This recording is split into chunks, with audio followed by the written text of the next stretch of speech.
We're going to learn a Maimer, a chassidic discourse by the Rebbe. This Maimer, this chassidic discourse was pronounced Tovshin Chovtes. That would be 1968 in Simchas Torah. Simchas Torah is one of the most happy, so to speak, events in the Jewish calendar, in the Jewish year. It's the end of all the festivities of Tishrei, of the 7th month, full of mitzvahs, full of nice days, Rosh Hashanah, Yom Kippur, etc., etc. So this particular Maimer was pronounced in this day. It touches upon ideas that touch Bnei Noach, so to speak. So let's go and see how the Rebbe explains. The verse says, actually Simchas Torah, I should explain this before. Simchas Torah is the end of these all festivities, as I mentioned, but the truth is, it would be like the second day of Shmini Atzeres. The truth is, the festivity is called Shmini Atzeres, the 8th day. But it's a festivity in itself, and Simchas Torah is just the second day of this festivity. So the verse says in the Torah, B'yom HaShmini Atzeres tiyeh lachem. In the 8th day, you will have Atzeres. The normal translation of Atzeres would be refrain from work. You will refrain from work. Isa b'medrash. That in the Midrash, our sages explain on this. Although this is why it's written, "You lecha levadcha vein lezarim itach." This festivity is going to be just for you. This is actually a verse in Mishlei, in Proverbs. This is going to be just for you and not for strangers that are with you. This is what the verse says. And the Midrash says on this verse, our sages explain on this verse, the Midrash brings, so the Rebbe is explaining the Midrash brings many commandments, Mitzvoth, that are just for Jews, because it says lachem, for you. That means this is for you, not for anybody else. Now the Rebbe is asking a question. We have to understand, what's the novelty? What's the virtue, so to speak? What's so special about the commandments that are expressed in the Torah with the word for you? Like every commandment is for the Jews. What are you talking about? No, this one is for you. What do you mean? Isn't it that all the commandments were given to the Jews, specifically for the Jews? As it's written, the verse says in Psalms that God gives His words to Yaakov, His rules, His laws, whatever, to Israel. Same thing, just poetic. And He did not do this for every single nation. So what's the novelty over here? Now this one is for you. Of course it's for us. On the other hand, we have to understand why is it written in the 8th day regarding this particular festivity. You will refrain from work for you. It will be for you a day of refraining from work. Like a strange translation, but this is what it actually means. What's the problem?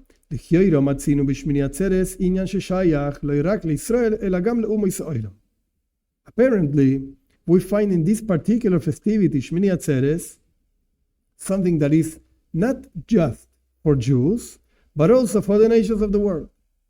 So wait a second. On one hand, you tell me all the commandments that are for Jews. So yeah, I have to understand, why is it written for you? On the other hand, why is it written for you? Because it has some things for not for you also. So what do you mean for me only? It's also for non-Jews. What's the thing in Shmini Atzeres for non-Jews? The fact that rain falls, when rain falls in the world, so to speak, it's not just for Jews. I mean, rain falls for everybody. So I don't understand. The Hine, now, he's a Medrash. It's written in the Midrash. Akum means oivet koichavi umazalis, an idolater. We're talking, Midrash was written around year 200, 250 of the Common Era. So we're really talking about real pagans. Basically, that's what it means. So one of these guys, Shoal, he made a question. He asked the question, Atem yesh lachem moyadois Ve'anu yesh lanu moyadais. He said like this to a Jew, so to some Jew. I don't know the exact version of the Midrash. The Rebbe doesn't quote the whole thing. I suppose, actually I know, that since it's not important, the whole thing, that's why the Rebbe is not quoting everything. But whatever, probably says the name of the rabbi, I don't know. So this guy asked like this, this non-Jew asked like this. He was a pagan. For you, yes, you have festivities. And we also have festivities. When you are happy, we are not happy. When we are happy, you are not happy. And then the Rebbe brings in the brackets. As it's written, it's explained in Maseches Avodah Zarah, in the Talmud itself, it's explained the way, how do we have to behave in their parties, in their festivities, religious festivities, etc., etc. It's not the point of the Maimar, of course, of the discourse to explain all the details, what do we do, etc. But the point is, the Midrash continues. Clearly, when we Jews have a festivity, non-Jews don't have a festivity. And the same thing happens the other way around. When non-Jews have a festivity, Jews are not partying, are not having any party. When is it, asks the Midrash, then you and us are altogether happy? Something common for both. Omar lei, so the rabbi answered, that's when the rain falls. Everybody's happy, Jews and non-Jews. My timer, what's the reason everybody's happy? So he brings over here a Tehillim, which is a very difficult verse to translate. It's a really difficult one. Love shu karimatzoin, va'amakim yatfuvar, Yisro'u av yashiru. Simple translation, believe me, this is a tough one, but simple translation, I have to see if I can say it in English. In Spanish it's difficult. So it means something like this. Many sheep, that's son. Karim means a lot. Lavshu means got dressed. So all the sheep many sheep got dressed with wool on them. They're full of wool, so you can go cut them and make money, make clothes, whatever. You can cut the wool because they're full with wool.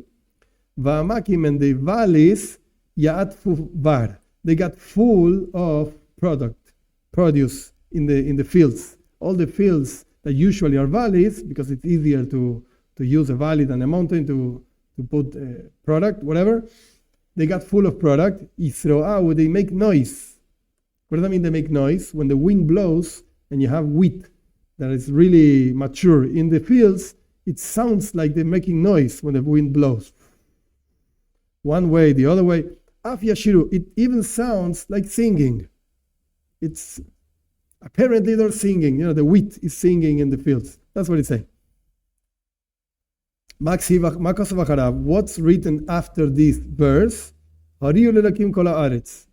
Should sing and raise the voice to God, to the Lord, all the land, all the earth. What does that mean? That the earth is singing to God? No, all the people of the earth are singing to God. So why are they singing? Clearly, because there's a lot of produce over there. The sheep has wool, and the fields are full of product, so we're happy. Why? Because it rained. So everybody's happy with rain. Now, it's written in the Talmud that this projection of rain, this falling rain, it's actually done, so to speak, in Shmini Atzeres. Even though not necessarily rains, it doesn't mean that it rains in Shmini Atzeres. It means that the judgment on water throughout the year is actually in Shmini Atzeres. And again, that's for everybody, for Jews and non-Jews. In that particular holiday, we pray and we bless, we make blessings for the rain that they should fall for blessing. L'chaim u'lesoiva, they should fall for life. They should fall for soiva means when you have a lot, when you have bounty, whatever. Well, you have a lot.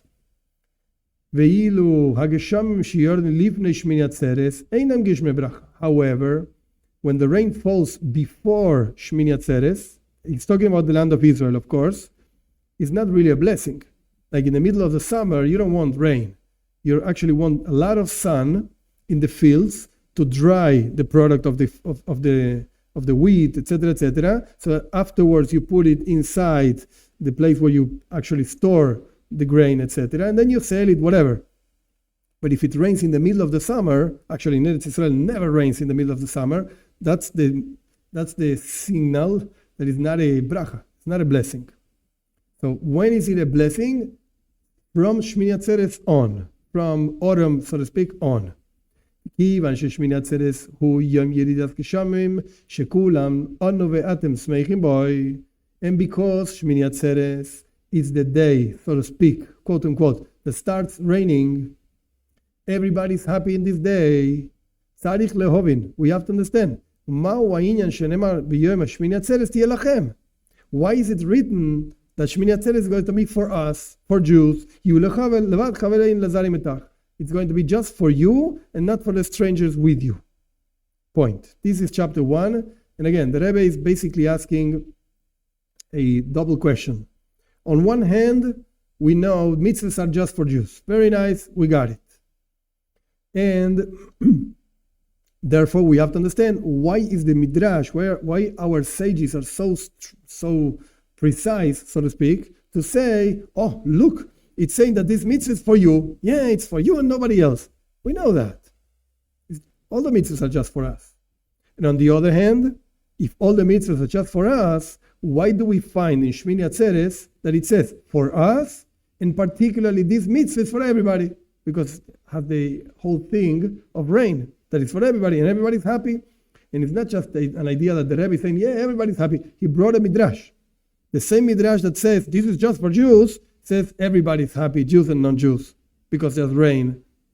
So what are you doing? What does it mean?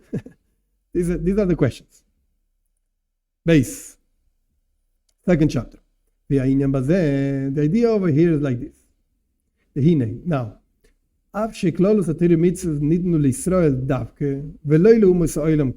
even though in general, the whole idea of Torah, learning Torah, etc., and mitzvahs, commandments, were given to the Jews, precisely the Jews, and not the nations of the world, as we explained before. Moreover, the fulfillment of commandments is the opposite to the existence, to the entity of nations of the world. What are you saying? As our sages say in the Talmud, Okum sheshabas chayav misa. Okum shesek b'Torah chayav misa. A non-Jew that keeps Shabbos, seventh day, whatever, has to have a death penalty. It's a celestial, whatever. It's a godly death penalty. We don't do anything. It's just God taking care of this person, whatever that means. So we see clearly they cannot keep Shabbos. And then the Rebbe brings another part of the Talmud, and the Rambam brings this also, of course. A non-Jew that learns Torah also has a godly death penalty.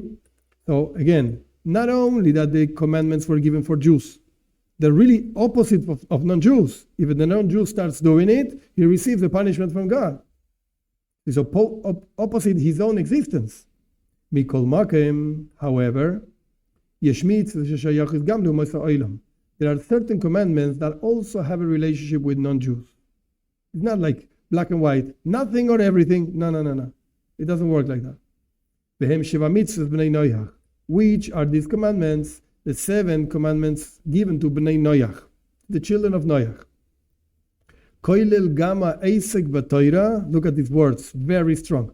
This includes the Eisek. Eisek is a way of learning with deepness. Otherwise, it would say Limud Torah. Like learning, okay, go read the book. Yeah, I'm learning, whatever. Go read the newspaper. Yeah, I'm learning. No. Eisek Torah means you're really working on this.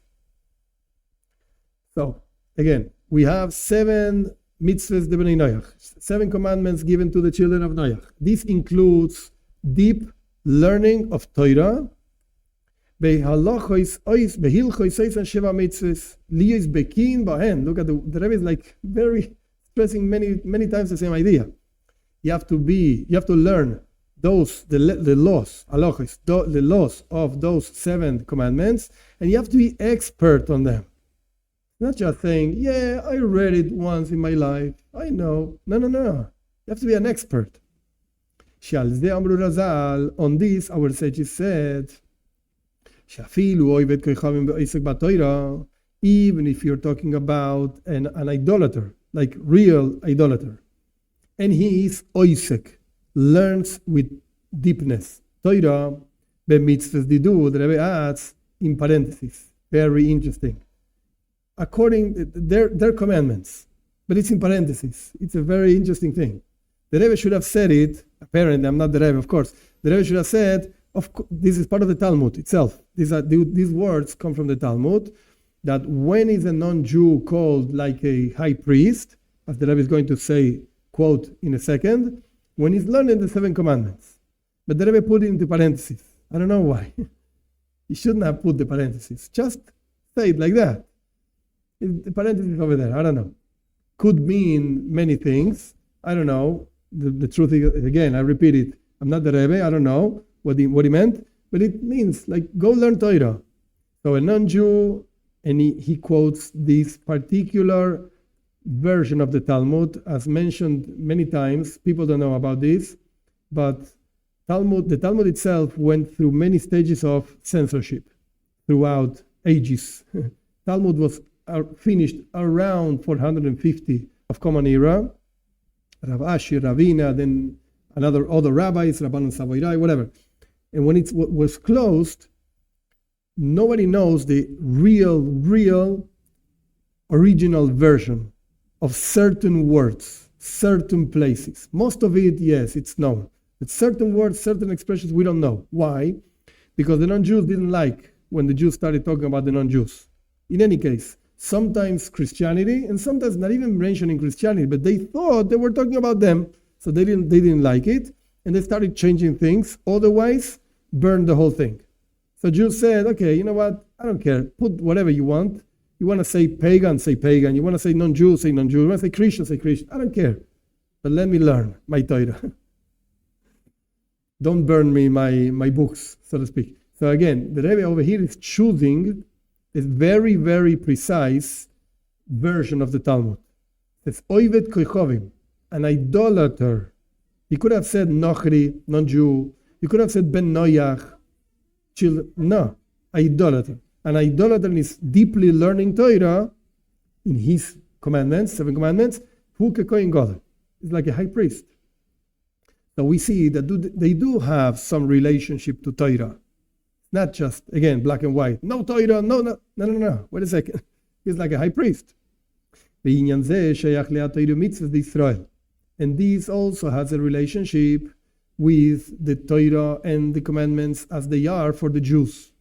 Why? Like, you're a non-Jew, go learn. I don't care what you do. No. This has a relationship with Jews also. I do care. Why? Like the Rambam writes. The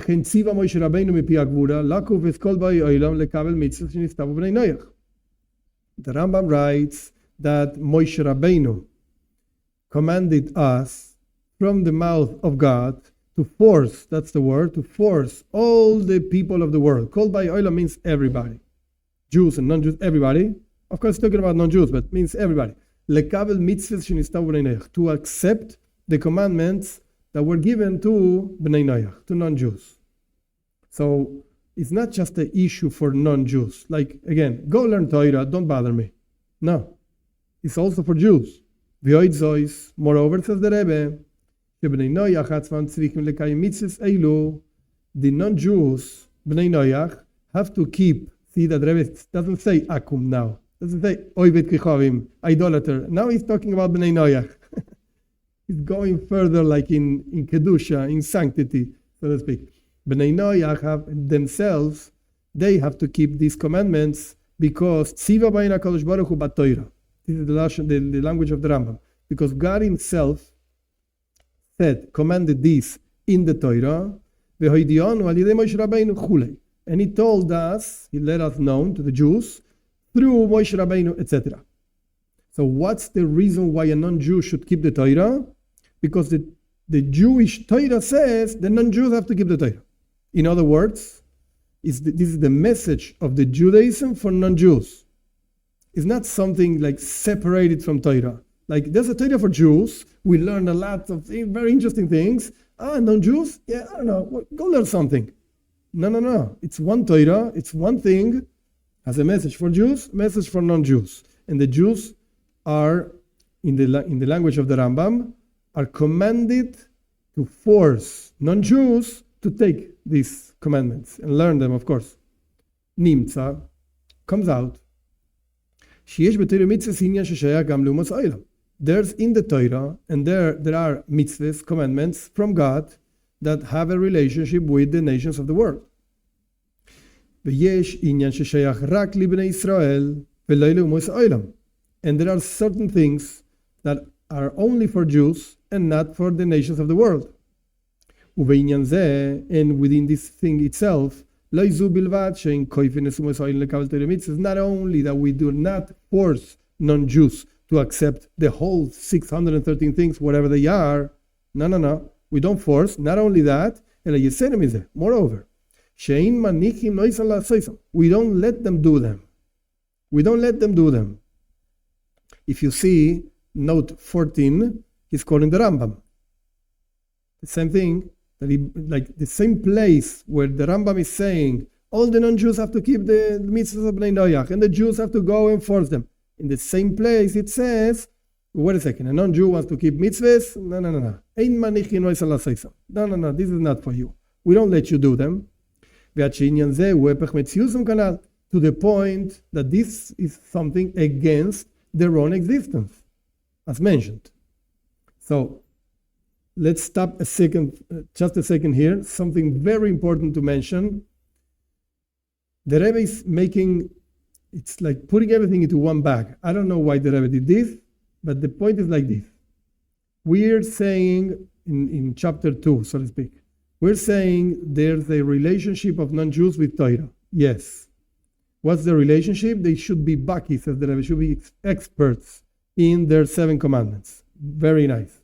And this is also a message for Jews, because the Jews have to force the non-Jews, etc., etc. But which mitzvahs we have to force? The 7 commandments. Which mitzvahs we don't have to force, says the Rebbe? The rest, so to speak, the whole Torah for Jews, whatever, is not for non-Jews. But when you learn the text of the Rambam is very, to my humble understanding, is very clear. He says, Shabbos and Torah, no. We do not let the non-Jews do this, whatever it means. We don't let them. And the Rambam continues saying, if the non-Jew wants to keep the rest of the commandments, the rest means no Torah Shabbos, something else. So we don't prevent them from doing it. The Rambam says, in order to receive reward, whatever the reward is, I don't know, but we don't prevent them from doing it. The Rebbe is not saying this. The Rebbe is going in a different direction. I don't know why, but the Rebbe is going in a different direction. The Rebbe is saying, look, there are certain things that are really against the existence of a non-Jew, spiritual at least, spiritually speaking. What are the things that are in the Torah that are against the existence of the non-Jew? So we're talking about Shabbos and Torah. Shabbos and Torah is against their existence. And then we have things that it's a mitzvah. They have to do it. What do they have to do? The 7 commandments. But the Rebbe did not talk about the middle line, so to speak, in the Rambam himself. And don't even think, maybe the Rebbe forgot the Rambam. Forget it. No way. He's quoting exactly that page in the Rambam. And he's quoting it word by word. And he's just jumping a few lines. Quoting before that, after that. So you jump lines. What's going on over here? I don't know. But what the Rebbe is saying is, you have to know, don't come to say that Judaism doesn't have anything for non-Jews.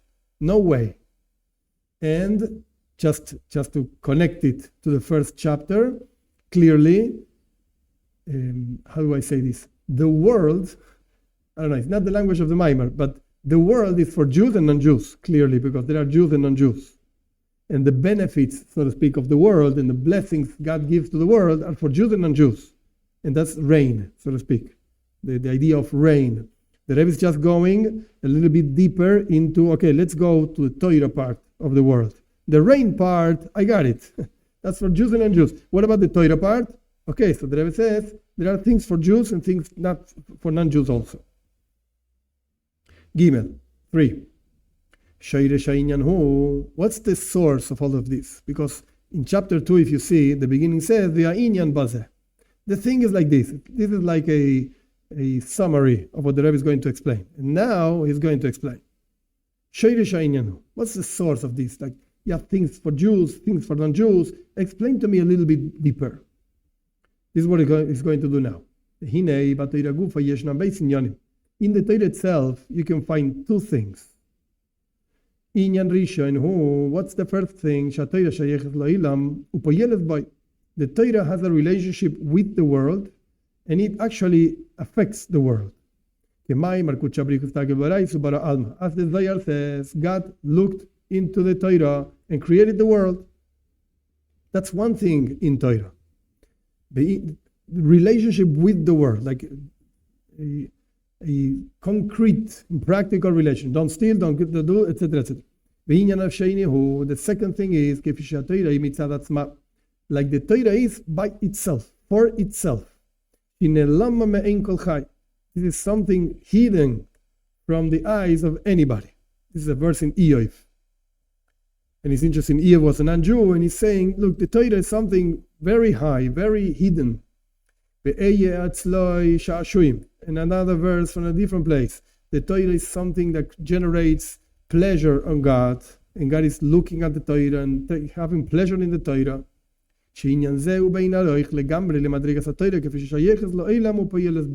This second idea in Torah, it's something completely beyond, higher than the level of Torah, as the Torah is related to the world and affects the world.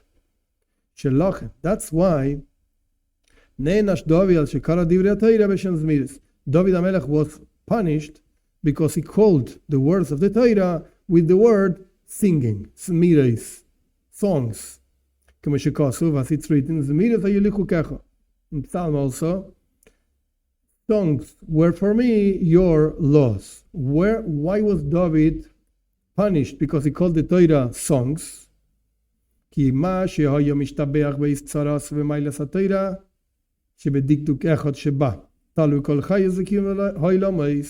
fact that David HaMelech was mishtabeach, he was praising, so to speak, in the moment of his suffering. And which aspect of the Torah was he praising? The fact that the Torah, even a small diktuk means precision in the Torah, all the world and all the livelihood of the whole world depends on that. Like if the Torah says kosher, one thing happens. If the Torah says non-kosher, something else happens. So the whole world, after all, depends on the Torah. This is deeply explained in Hasidus in many ways, but the point is that when the Torah allows a specific thing, so that means the elevation, spiritual elevation of that thing. And if the Torah says you cannot use it, it means that thing cannot elevate.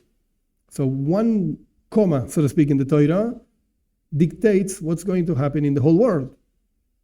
That's what David HaMelech was saying. Wow, I enjoy this so much. Very nice. However, this has no comparison to what the Torah is by itself. So it's like David HaMelech was leaving the real essence of the Torah and grabbing something secondary and saying, well, the Torah is so great because it's secondary, like this and like that. It's like you have a genius in physics, and you say, because this guy knows how to, drink water, he's such a smart guy. Really? You don't know how smart he is, the Nobel Prize, whatever, and you're just praising this guy because he knows how to drink water. And that's why he was punished. Same thing happens in the commandments of the Torah. There are two things. The first thing is, just as our sages say, that the Torah was not giving, the mitzvahs, the commandments were not given except for refinement of the creatures. And look at the words that Rebbe, Bria is dafke, creatures. It's not even saying Jews, creatures. Hainu, that means לברד ולזכך אפילו אלו שהם בריאס בעלמא. על דרך המבואר בתניא. This means that the mitzvahs, the commandments were given to refine and purify even those who are called just creatures. And the Rebbe says between parentheses, al derech hamevuar b'tanya. As it's explained in Tanya in chapter 32, it says even people that have no merit at all, they're just creatures. God created them. Even to them, you have to love them, etc., etc. So even to them, the Torah can refine them, the mitzvahs can refine them. This is in general the idea, a Kabbalistic idea, chassidic idea, whatever, of refinement of the world.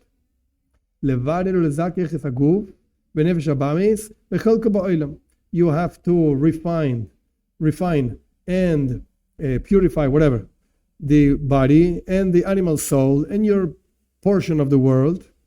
As it's written, you have to love God with all your heart. That means with your two inclinations, with good inclination, bad inclination, that even the bad inclination, that means that means the strange God that is inside of you. It's like the Talmudic explanation of the Yetzer Hara. What's the bad inclination? Is bad. Even this is bad with Hashem. This should be refined, clarified, purified, whatever, to the point that it transforms itself to loving God. Like in the regular Yetzer Hara, the regular bad inclination loves food, loves alcohol, whatever. Each one has its own problems. So that's the regular Yetzer Hara. You should take this power of love and apply it to God. Go love God. Learn to love God. Okay, that's one thing in the mitzvahs. Why do we have commandments? To refine yourself. Don't do this, do that, etc. Okay, that's point number one. What's the second thing in the commandments? This is something similar as to how the commandments will be kept in the future to come. After this promise is kept of God removing the spirit of impurity from the land, from the earth, there will be no bad, no etc. Moshiach. Then the work of Torah, study Torah, and mitzvahs, etc., commandments will not be to refine. There's nothing to refine. Everything is already refined. Will be already refined. So why do we keep mitzvahs? The Rebbe is quoting here the Tanya, the Alter Rebbe. You're going to refine, not refine, you're going to unify very mystical things, and etc. Okay, very nice. So again, the first thing of mitzvahs is to refine the world, just as the first thing of Torah is to affect the world. The second thing of Torah was not to affect the world. What's Torah by itself? The pleasure of God. The second thing of mitzvahs is also not for the world. No, it's a spiritual thing over there somewhere, I don't know. And we will move on step by step, in sanctity itself. Nothing to refine, nothing to grow. There's already everything is refined.